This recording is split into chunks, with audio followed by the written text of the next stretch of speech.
तर ह्या प्रॉब्लेम मध्ये काय झालंय, ends of copper bar of length L is held in steady temperature. Okay, uniform fall of temperature. बरोबर. आणि ग्राफ दिलाय यासाठी करेक्ट ग्राफ कुठला, D theta by D T म्हणजे काय, rate at which rate at which temperature fall, त्यामध्ये theta म्हणजे temperature आहे आणि लेंथ. मग टेम्परेचर फॉल हे युनिफॉर्म आहे का, असते का नाही. Rate at which temperature fall हे स्टेडी स्टेट मध्ये काय असणार, युनिफॉर्म. युनिफॉर्म म्हणजे काय, कॉन्स्टंट. मग कॉन्स्टंट साठी म्हणजे थ्रू आउट लेंथ तो रेट सेम राहणार.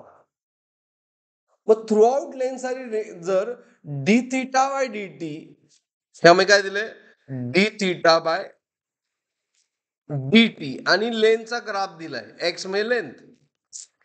D theta by D T म्हणजे काय, temperature per unit time, temperature rate of change of temperature with respect time. मग स्टेडी स्टेट मध्ये okay uniformly temperature heat transfer होत असते. Understood.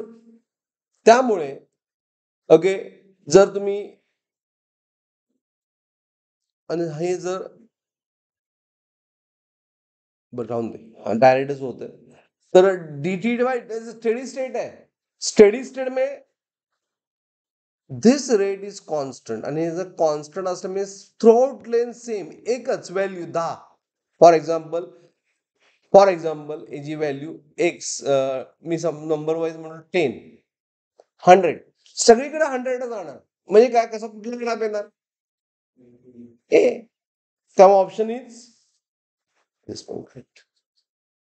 It clear. Steady state मध्ये काय, uniform constant. कॉन्स्टंटचा graph कुठला, clear. फक्त टिक करा, लिहाय नको, तिथं टिक करा. काय याचा आन्सर लिहिणं असतं तर हे लिहा,